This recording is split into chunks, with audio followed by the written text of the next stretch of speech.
So last night was the Super Bowl and Kendrick had a really great performance. I don't think Drake is ever going to be able to recover from that. The fact that everyone in the stadium was screaming that word, I don't know if I can say it on YouTube, and I unfortunately cannot show any clips just because of copyright and all that stuff, but regardless, still really great performance, and I just want to quickly share my thoughts about it.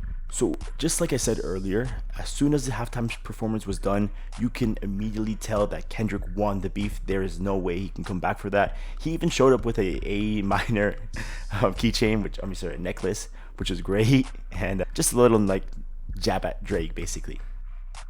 So last night, shortly after the performance, there's been plenty of posts on Twitter, or also known as X, where people or fans slammed Kendrick Lamar for having the worst halftime performance ever. Keep in mind that Super Bowl is one of those events that pretty much everyone in America is watching, and I believe it was streaming for free as well, just so everyone could tune in.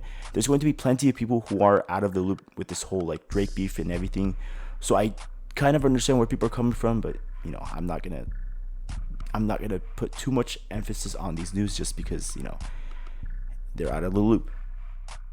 I think for me personally, as a fan, my biggest complaint about the halftime performance was the fact that there's no songs from Good Kid, Mad City or anything like that. I would love to hear Money Trees. I would like to hear Good Kid, Mad City. I would like to hear Alright. We're missing a lot of old Kendrick songs, which I understand he did release a new album, and of course, whether it's recency bias or whatever I'm call it, I'm sure a lot of people are going to be listening to this new album.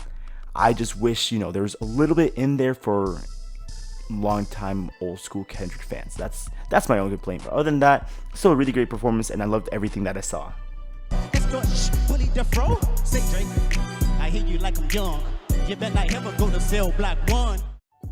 In the second half of the halftime performance, SZA shows up and is a surprise guest for Kendrick Lamar. They perform Luther, and they also perform All the Stars, which is such a great surprise. I love that track a lot, and they both really complement each other really well in terms of sound and everything like that, so I'm really glad they chose this song. And a couple weeks ago, we did make a prediction on this channel where I basically mentioned that Tyler, the Creator, will be showing up to halftime. He unfortunately did not, and that's already laid to rest. However, I did have a great time recording that video, and it did really well, so thank you so much for the support. Anyway, other than that, we do have a Kendrick Lamar confirmed tour that's beginning later this year around May, I want to say, if I remember top of my head.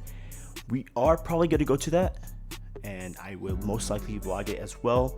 So if anyone just wants to I don't know exactly what the plan is, I'm most likely going to try to vlog it or whatever, but if anyone wants to tune in, if anyone wants to step into the vlog or whatever it is, I don't know exactly what the plan is at the top of my head, but that's definitely something to look forward to at this channel. Just wanted to talk about this really quick. Thank you so much for the support. I appreciate all the comments that we've been getting on our previous videos. We're very close to hitting 1,000 subscribers, and that's pretty much all I gotta say. So thank you so much for the constant support. I'll catch you in the next video, and I hope you all have a great one. Peace, take care, and I'll see you again.